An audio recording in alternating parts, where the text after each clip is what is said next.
অনেক সময় আমাদের আমল, আমাদের নামাজ, আমাদের জিকির আজকার অতটা উঁচু দরের বা নিখুঁত হয় না যে আমরা জান্নাতের সর্বোচ্চ মাকাম বা উচ্চ মর্যাদা অনায়াসে পেয়ে যাব। আমাদের আমলনামা যখন দুর্বল থাকে, তখন আল্লাহ তাআলা তার বিশেষ রহমতে সেই বান্দাকে ভালোবাসার কারণে তার জীবনে কোনো বিপদ, কোনো কঠিন পরীক্ষা বা কোনো দীর্ঘমেয়াদী অসুস্থতা দিয়ে দেন।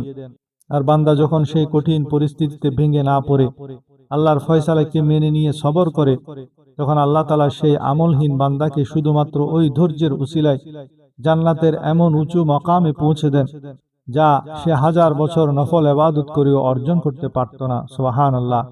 অর্থাৎ বিপদ আসলে তা আল্লাহর গজব নয়, বরং অনেক সময় তা মুমিনের মর্যাদা বৃদ্ধির এক অলৌকিক মাধ্যম। ধৈর্যের এই অবিশ্বাস্য ফজিলতের এক জীবন্ত মহাকাব্য হলেন উম্মুল মুমিনিন হযরত উম্মে সালামা রাদিয়াল্লাহু তাআলা আনহা। যখন মক্কা থেকে মদিনায় হিজরতের নির্দেশ এলো, তখন হযরত উম্মে সালামা রাদিয়াল্লাহু তাআলা আনহা তার স্বামী আবু সালামা এবং তাদের ছোট্ট দুগ্ধপুষ্য সন্তানকে নিয়ে মদিনার উদ্দেশ্যে রওনা হওয়ার প্রস্তুতি নিচ্ছিলেন। কিন্তু ঠিক সেই মুহূর্তে উম্মে সালামার গোত্রের লোকেরা অর্থাৎ বনি মুগীরা এসে পথ আগলে দাঁড়ালো। তারা আবু সালামাকে বলল, তুমি যেখানে ইচ্ছা চলে যাও, কিন্তু আমাদের ঘরের মেয়েকে আমরা মদিনায় যেতে দেব না। তারা উম্মে সালমাকে জোরপূর্বক টেনে হেঁচড়ে নিয়ে গেল। এই দৃশ্য দেখে আবু সালমার গোত্রের লোকেরা রেগে গিয়ে বলল, তোমরা যদি আমাদের বংশের ছেলের বউকে কেড়ে নাও, তবে আমরাও আমাদের বংশের সন্তানকে তোমাদের কাছে ছেড়ে দেব না। প্রিয় দর্শক, একবার এই নির্মম দৃশ্যটি চোখের সামনে কল্পনা করুন। এক পাশে কাফেরেরা স্বামীকে টেনে নিয়ে যাচ্ছে, অন্য পাশে স্ত্রীর হাত ধরে টানাটানি করছে, আর মাঝখান থেকে সেই নিষ্পাপ অবুঝ দুগ্ধপুষ্য শিশু সন্তানকে দুই বংশের লোকেরা দুই দিক থেকে জোরে টানাটানি করল যে কাফেরদের নিষ্ঠুর টানে সেই ছোট্ট শিশুর হাতটি মচকে বা ছিঁড়ে যাওয়ার উপক্রম হলো। শেষ পর্যন্ত তারা সন্তানটিকে মায়ের কোল থেকে নিষ্ঠুরভাবে ছিনিয়ে নিয়ে গেল। এক নিমিষের মধ্যে একটি সুখী পরিবারকে ধ্বংস করে দেওয়া হলো।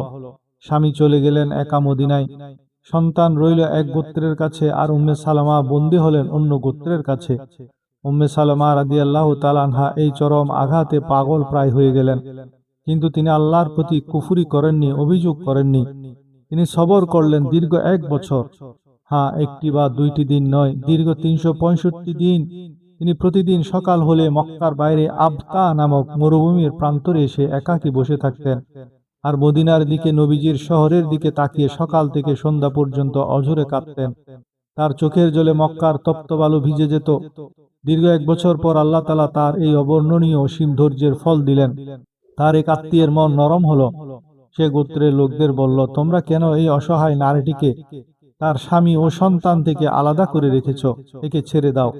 অবশেষে উম্মে সালমা তার কলিজার টুকরো সন্তানকে ফিরে পেলেন এবং একাকী কোনো পুরুষ সঙ্গী ছাড়া শুধু আল্লাহর উপর ভরসা করে সেই দীর্ঘ বিপদসংকুল মরুপথ পাড়ি দিয়ে মদিনায় পৌঁছে প্রিয় স্বামী ও নবীজির সাথে মিলিত হলেন। আল্লাহ তার এই ঈমান দীপ্ত সবরের প্রতিদান এবং অলৌকিক চমৎকারভাবে দিলেন যে পরবর্তীতে যখন তার স্বামী আবু সালমা উহুদ যুদ্ধের জখমে ইন্তেকাল করেন, তখন আল্লাহ তাআলা উম্মে সালমাকে স্বয়ং বিশ্বনবী হযরত মুহাম্মদ সাল্লাল্লাহু আলাইহি ওয়াসাল্লামের পবিত্র স্ত্রী এবং উম্মুল মুমিনিন হওয়ার এক অনন্য সর্বোচ্চ গৌরব অর্জনের তৌফিক দান করেন। সুবহানাল্লাহ। যার স্বামী মারা যাওয়ার পর একসময় মনে হয়েছিল দুনিয়া অন্ধকার, ধৈর্যের কারণে তিনি হয়ে গেলেন সারা পৃথিবীর সমস্ত মুসলমানের মা। এটাই হলো সবরের শেষ পরিণাম, যা সব সময় মধুর ও আলোকোজ্জ্বল হয়।